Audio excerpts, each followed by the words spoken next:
Inverse functions and relations. Inverse relation क्या होता है? जब हम डोमेन और रेंज की वैल्यूज को शिफ्ट कर देते हैं या फिर कहीं स्विच कर देते हैं। ध्यान रहे, दो आपके जब सेट बनेंगे और इन्हीं के बीच में फंक्शन और रिलेशन की बात होती है, तो इसमें जितनी भी वैल्यूज है इनको हम कह रहे हैं डोमेन। ठीक है, इसमें जितनी भी वैल्यू है इनको हम कह रहे हैं कोडोमेन। कोडोमेन में वो सारी वैल्यू आएंगी जो अनयूज्ड भी रहेंगी, जिसका इस्तेमाल नहीं हो रहा है। ओके, अब इस डोमेन में कुछ ऐसी वैल्यू होंगी जिनके साथ इनका लिंक हो गया।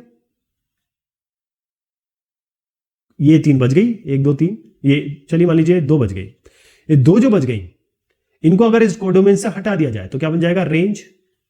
रेंज क्या हुई? 1 2 और 3, जो भी जिसके साथ ये संबंधित है। मतलब अगर मान लीजिए यहां पर 1 2 5 6 होता और यहां से कॉम्बिनेशन इसका लिंक 1 2 और 5 पे ही होता तो 6 बन जाता। तो 1 2 5 6 हो गया कोडोमेन, 1 2 5 हो गया रेंज। तो जब हम डोमेन और रेंज की वैल्यू को चेंज कर देते हैं, मतलब ये यहां चला जाए, ये यहां चला जाए, डोमेन की वैल्यू रेंज, रेंज की वैल्यू डोमेन, इसको हम इनवर्स रिलेशन कहते हैं। कितना आसान है, लेकिन इतना इसके पीछे थोड़ा सा समझना पड़ेगा। क्या कि ये ऐसा नहीं होता, आसानी से नहीं होगा।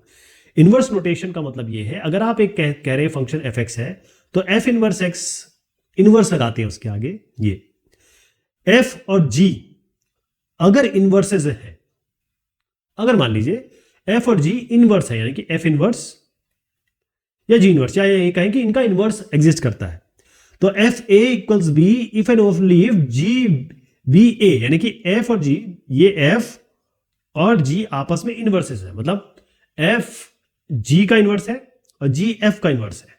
तो मैंने आपको क्या बताया, डोमेन और रेंज की वैल्यू चेंज करनी है।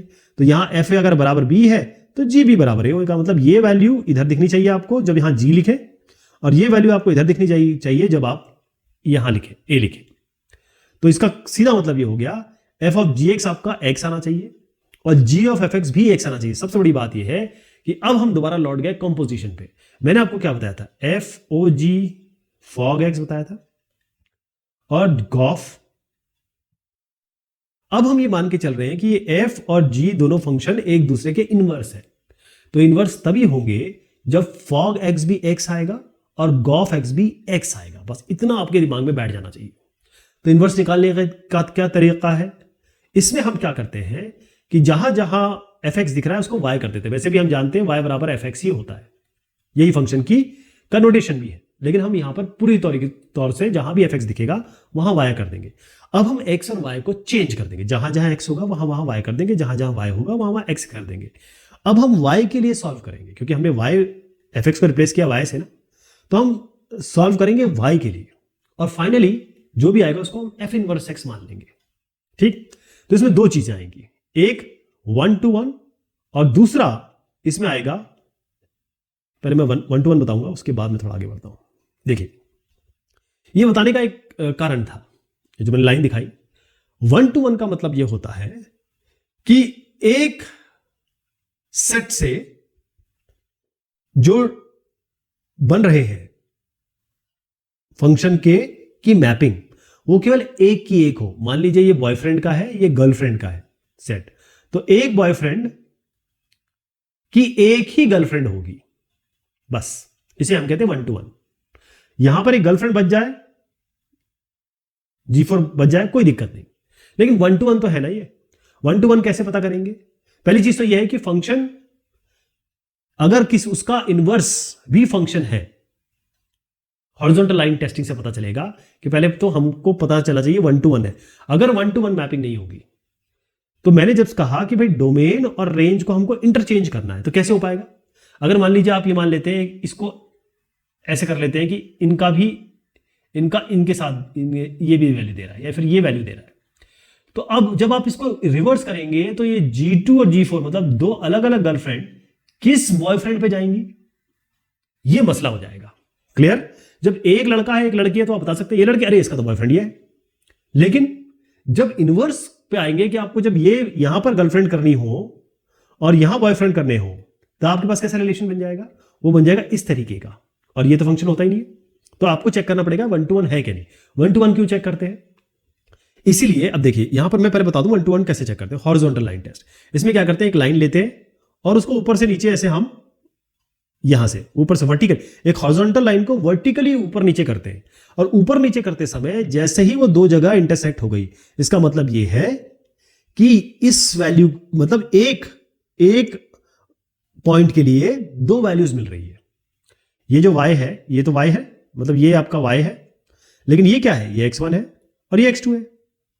तो इसको मान लीजिए एक बॉयफ्रेंड 1 है, इसका बॉयफ्रेंड 2 है। अब ये बॉयफ्रेंड y की वैल्यू तो एक ही है ना दोनों के लिए, क्योंकि इसके लिए भी y है, इसके लिए भी y है। तो एक बॉयफ्रेंड के लिए ये वाली गर्लफ्रेंड और दूसरे बॉयफ्रेंड के लिए भी ये वाली गर्लफ्रेंड, तो मामला ये गड़बड़ हो गया। इसीलिए वर्टिकल टेस्ट करते हैं, ये जो मैंने आपको समझाया वो इसीलिए था।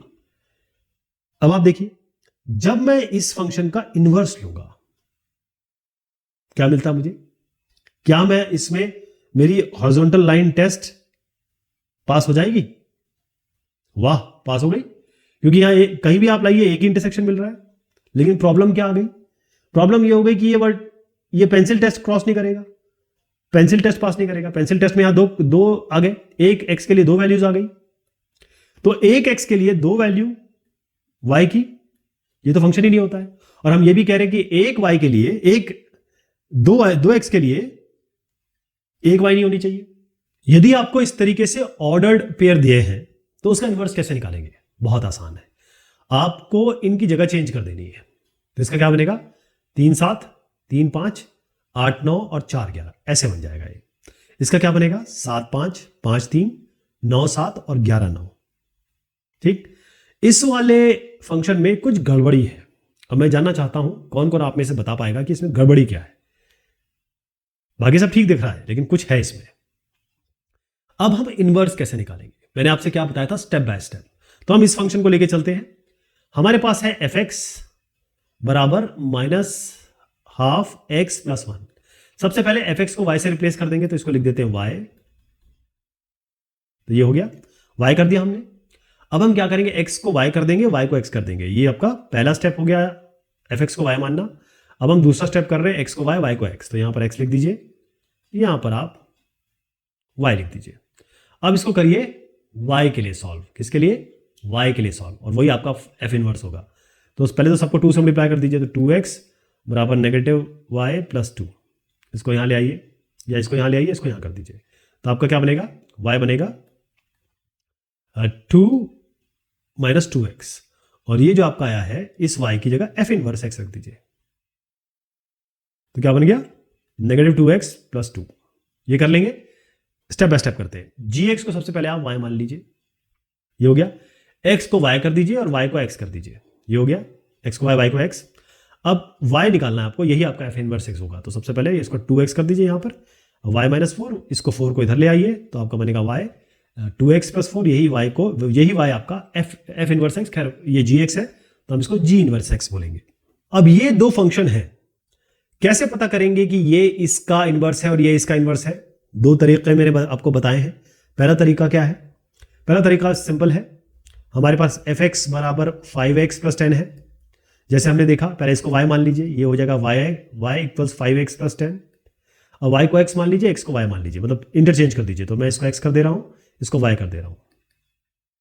अब y के लिए सॉल्व कर लीजिए इसको, तो क्या बनेगा, 10 इधर लाइए, तो 5y बराबर ये x - 10, तो 5y क्या हुआ आपका x - 10। अब पूरे को 5 से डिवाइड कर दीजिए, तो क्या बना, y बराबर 1/5x -2। और ये y क्या होता है, ये तो f इनवर्स x होता है। तो f इनवर्स x क्या आया, यही तो है, इसका मतलब ये gx है। तो f इनवर्स x gx आ गया, इसका मतलब ये दोनों इनवर्सेस हैं।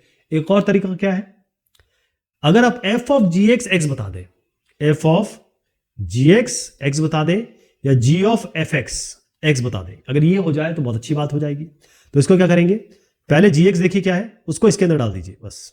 यानी 5 लिया, इस x की जगह आपको ये पूरा का पूरा डाल देना है, तो हमने डाल दिया ये। तो 5 मल्टीप्लाई कर दीजिए इसको, 5 × ये कैंसिल, x आ गया, 5 × 2 -10, यहाँ +10 है, ये कैंसिल हो गया, x आ गया, बस x आना था, x हो गया, बस ये इनवर्सेस है। ये तरीका है। एक हॉरिजॉन्टल लाइन टेस्ट जो मैंने आपको शुरुआत में बताया, उसके लिए आप ये फंक्शन बनाएंगे। मैं मानता हूं कि आप ये फंक्शन बना लेंगे। ये फंक्शन मान लीजिए बन गया आपका, और फंक्शन बनाने का तरीका ये है, बहुत इसको भी बता ही देता हूं मैं आपको। इसमें क्या करते हैं, इसको हम ले लेते हैं y √x-2, फिर हम एक टेबल बनाते हैं, ये x और ये y, x की हर वैल्यू के लिए y देखते हैं और फिर इसको प्लॉटिंग कर देते हैं। ठीक, हर x के लिए y निकालेंगे और कोशिश करिएगा कि इसके आसपास की वैल्यू लीजिए, मतलब यहाँ पर 3 तक, यहाँ 3 तक या -3 तक, या यहाँ -3 तक, ऐसे ले, यहाँ 3 तक या -3 तक, 3 -3 ऐसे लेके हमारे पास जो आएगी तो प्लॉटिंग कर देंगे। तो मान लीजिए मैंने ये बना दिया या आपने ये कर लिया। अब हॉरिजॉन्टल लाइन टेस्ट क्या करते हैं, हॉरिजॉन्टल लाइन का मतलब एक लाइन ऐसी हॉरिजॉन्टल होगी जो ऊपर से नीचे तक जाएगी और वो कितने जगह इसको इंटरसेक्ट करती है। अगर एक जगह कर रही है तो 1 to 1 होगा, 2 जगह कर रही है तो इसका मतलब 1 to 1 नहीं है, इसका मतलब आपका ये इनवर्स नहीं बन सकता। तो यहां पर हॉरिजॉन्टल लाइन टेस्ट में केवल एक ही जगह ये इंटरसेक्ट कर रहा है, कहीं भी बना लीजिए, तो इसका मतलब ये 1 to 1 है हॉरिजॉन्टल लाइन टेस्ट। और यहां पर क्या है, हॉरिजॉन्टल लाइन टेस्ट आप पास करके देखिए, ये 2 जगह इंटरसेक्ट कर जाएगा इस फंक्शन के लिए। ये फंक्शन ऐसा बनेगा, बेसिकली ये पैराबोला है, थोड़ा नीचे की तरफ है, तो ये 1 to 1 नहीं है। और आप जानते हैं 1 to 1 नहीं होता तो क्या होता है। ओके,